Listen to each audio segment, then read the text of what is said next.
daily usage when you're cleaning the facility in the beginning to set it up. So it covers, it thoroughly covers that.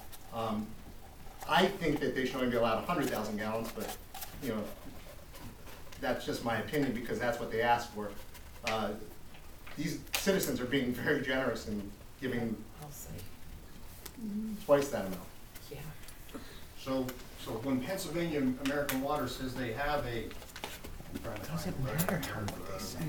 4.46 million gallon surplus per day, you're questioning that? No, I'm questioning if they only want 100,000 gallons. Why would you want to give them more than that? Because that will control the size of the plant, plus it will control the discharge.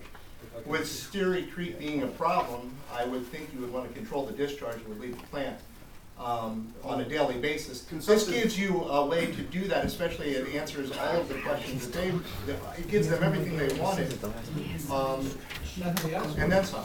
Well, consumptive use includes through evaporation, it's not necessarily discharge and the such. So what, I've never seen such a document that says they only ask for 100,000. The only one I have to go off is what's in this application, where they're asking for 400,000 gallons. So I'm just putting it out there that, you know, some of this can be filtered.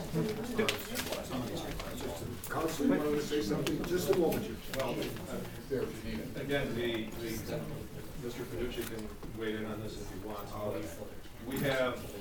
We have a permit that's been issued from the SRBC, the Susquehanna River Basin Commission, that for up to 400,000 gallons a day.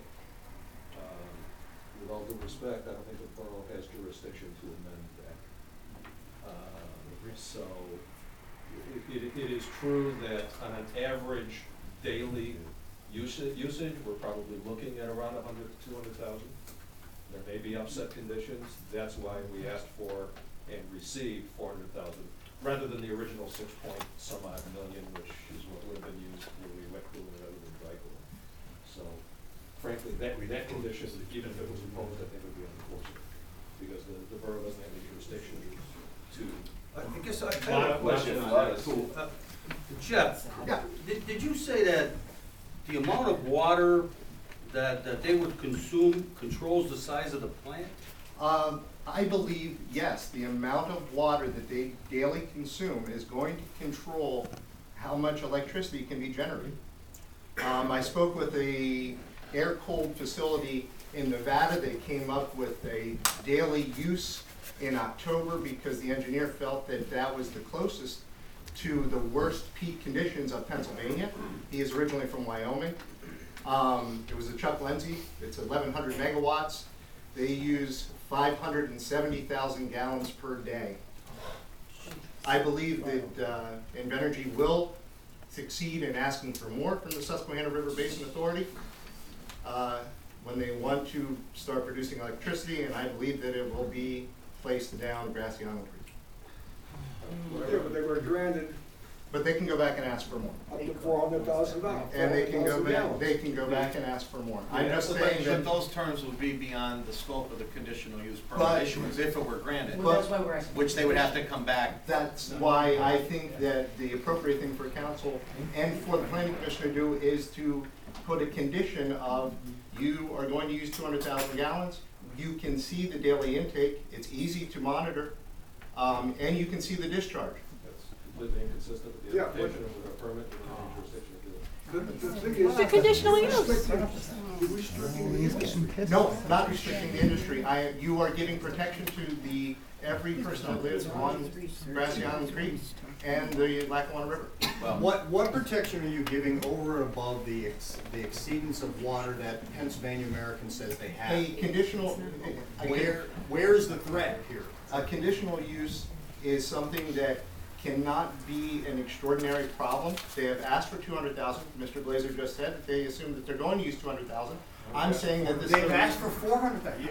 No, he Please said what read they're this using. document. I wouldn't, I'd waste my time going through 637 He pages. asked- to right, he see asked- that they asked for 200,000 gallons. Like, They've asked for he 400,000. asked for. About his time. We need to move on, Yes, so I agree. he gave his point and we And, need to and, digest and it. these are not etched in stone by any means. They're discussion. I will tell you that- items of many avenues. is, I think Guess he all thought of it these was a are waste of time fantastic. reading it. And when I quickly start. reviewed them, paragraph 1, 2, and 4, Mike, I I didn't wrote, see you as soon as I bring wrote it, anything. next I to didn't it, see you regs, sit down and regs, type regs. one up. Meaning Yeah, that. that helps us. They're in here. That's in That the helps regs. us. No, well, Yeah, let's well, see. that helps us. His conditions are gonna be like, can we open the doors even wider for them? Yes. And be careful when you overstep the rules. You can't monitor, you can't regulate what the state already says they regulate. But that needs to be, And that needs to be worked out. so let's not, we could, Okay, I'm gonna, anything else on that? no, Dennis, did you have anything else? How about let's get to the permits and so forth. LEC shall obtain all federal, state, local permits required for construction prior to the commencement of construction and shall provide evidence thereof for the borough. Is, Yes. the applicant in position to provide those? Is there, do you have another copy? Yes, I know. Mr. Fields, you have the CUP? That's, yeah, says suggested CUP conditions. Thank you. Number two. Yeah, it's just a working Are we copy. looking at number 1? Number two. Number two. Oh, number Yeah, 2. this is the last one. Yes. Yeah, I think we discussed this one the last time. Yes, Just for the record. yes. There was a, in reviewing this, was a minor permit that it's not mentioned, during the construction, there's gonna be some blasting. Yes, yeah, it says it. There generally is a blasting permit for construction purposes they get. It's not mentioned in here, but that, I take it, is gonna be done by either the contractor doing it or. Yeah, there are certain permits like that. The only one thing I caution on that one is you kind of put some very strict restrictions on yourself of what the peak particle velocity will be at any location and at what frequency it's gonna be at. A lot of those things are very hard to determine, especially in this strata, because you get a lot of reflection off of the coal. So your blaster, in doing that, I would just hate to see something get exceeded that you put in writing in here. So, So let's make it even easier for them. when that permit's done, you know, I mean, make that part of what's submitted to the planning commission. So but I do have a lot of experience with that one. What that can do. Well, and with this number 2, I think it's intended to cover whatever Right. may be required, without being specific about individual ones. Working for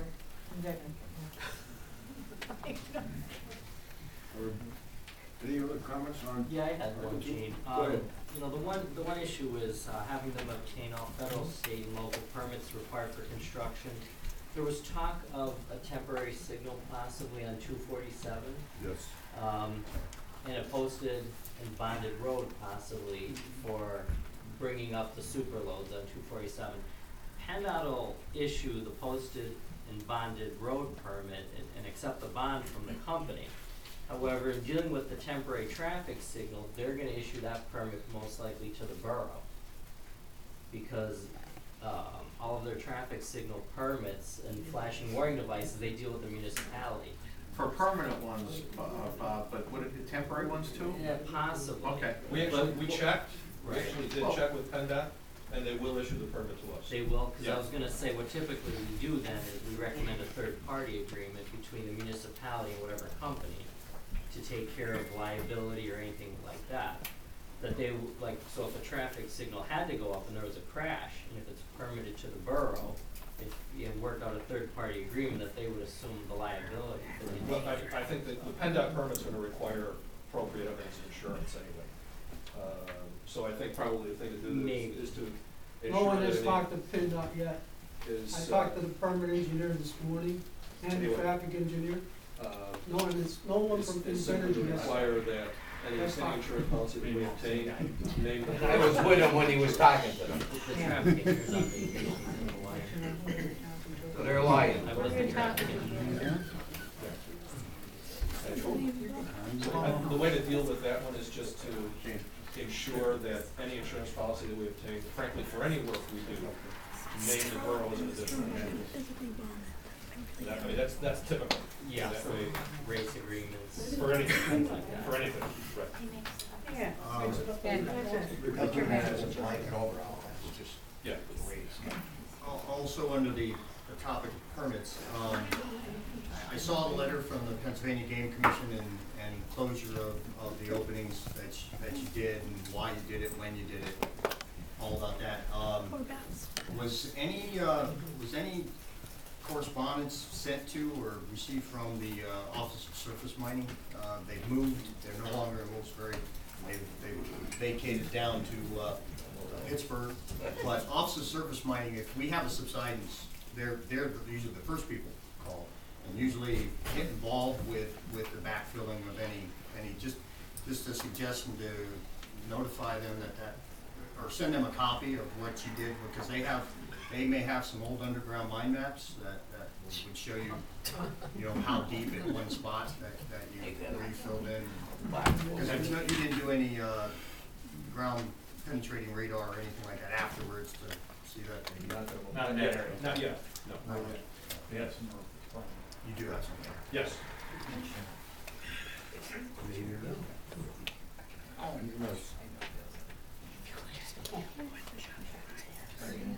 Bob?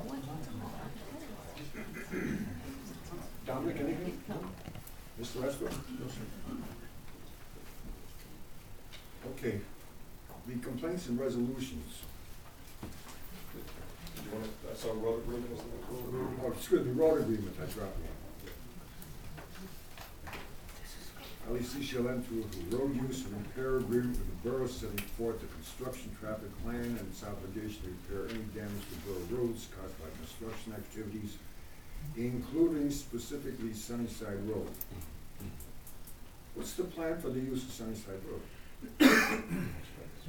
There'll be use on that road throughout construction. In the construction report, or the traffic analysis, traffic impact analysis. That's right off 247. Correct. That's the entry you're gonna use. It's on the, it's also known as service road D. I thought most of the traffic would go out on Alberici So in. once Alberici joins up with Sunnyside. Yeah. Right, oh, The okay, bottom will okay. go there. Not, you're not, because most of your plan said you So- wouldn't make turns into Sunnyside from That's why they're 247. looking at that Right. temporary signal. Right, so the idea would be to route, because of the way left turns and right turns work and how smooth they are and whatnot, the idea would be to route the general construction traffic in on Alberici, because we figured the majority of traffic's coming off the highway, potentially, and so it gives you a longer traffic pattern or turning lane, so to speak, up to Alberici. So then the traffic will go into the site on Alberici, and then Alberici comes down and joins Sunnyside Road. Then in the evening, when contractors leave the site, they would come down Sunnyside Road. Those turning right on 247 could stay on Sunnyside Road all the way to the intersection of 247. Those turning left would tend to go on Alberici on the exit pattern. Majority, but even your study showed that exiting, most of them would be going back to Route 6, so Right. they're gonna go, yeah, okay. Right. So Sunnyside Road certainly would get a fair amount of traffic around. And that's one of the ones that's the specific one we talked about at the last meeting. The concept being, whatever we break, we fix, and it'll probably end, not probably, given its current condition, it'll end up in better condition than it is now after construction. So sometime why is That may get, probably, more probable than possible, yeah, given the size of the loads. Right. Is Alberici Road constructed well enough to take this heavy equipment? Yeah. Yes, according to the report it is, yeah. But again, if we break it, we fix it. How quickly? I think, I'm assuming Sunnyside Road is mentioned in here specifically because we talk about it specifically. How quickly do they fix it? That's why. Or is it gonna have to hound But that was out true. to get them to finally do it? Road meetings. Dennis, you have any- Exactly why I asked. Do you have anything on the road agreement? Actually, I did have one. I'm only bringing this one up because I got hammered at it at the last permit I was going for at the planning board. The proposed practice of regularly cleaning and sweeping the streets. Can you be a little more specific about how regular that's gonna be? How regular do you want? Well, there you go. That's a good point.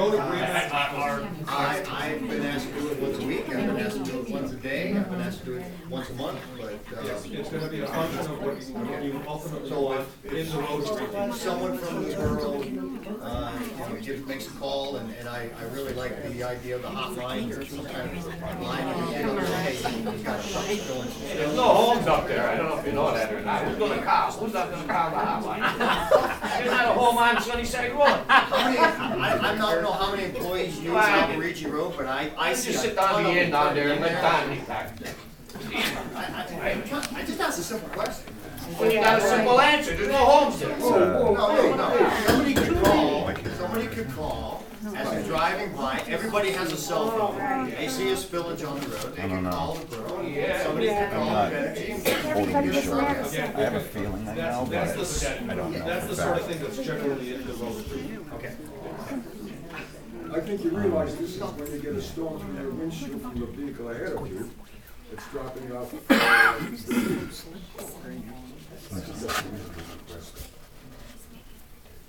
Anything else in the road review? Complaints and resolutions. I think.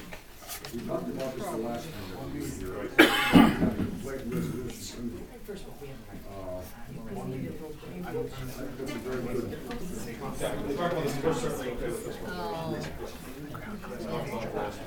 Gentlemen, anybody on the board?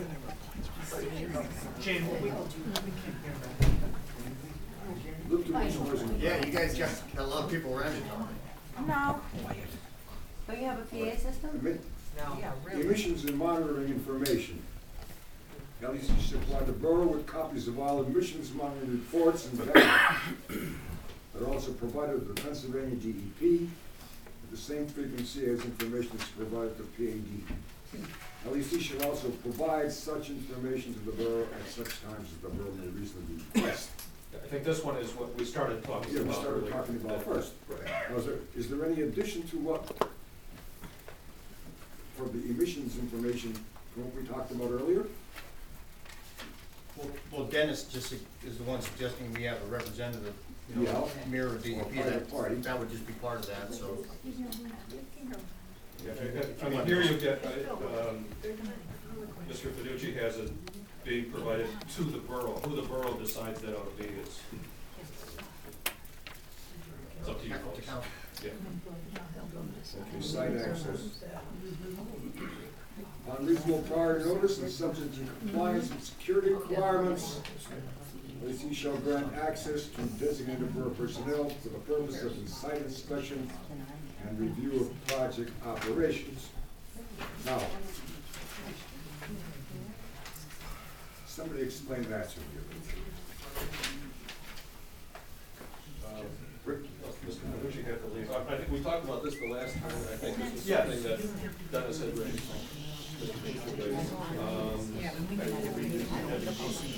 Yeah, it would, again, it would be a borough agent, designee, whatever you wanna call it. If the borough wants to come into the facility, inspect it, review what's going on, you have the opportunity. Will this tie in with the inspector we talked about earlier? It could be the Yeah, I same just person. think, what you're saying, it's not just to look at monitoring data. Right. I It's to mean, look if at there's things something all going on those during things. construction, Right. Or even during operation. This would, I think, what Mr. Fiducci is doing here is split it into two parts, so number 5 is specifically emissions. Number 6, in essence, would be anything else. Yeah. It's, you wanna come on site, and I think subject in compliance with security requirements, I think that's because it being a natural gas plant, there are certain security requirements that apply, so we can't just have an open door, it has to be confirmed that it's a borough representative. There are some national security issues that apply with gas plants or any power plant, so. You're not gonna be a soft target, is that what you're saying? Yes, you are. Well, no, the answer to that is no, you're not. The answer to that is no, we're not. Is that a joke? I'm confused. It's not really funny since Is that a Project joke? Compass Are we is turning joking this about into an energy terrorism? hub. I No, I'm just making it very Okay. clear that there's security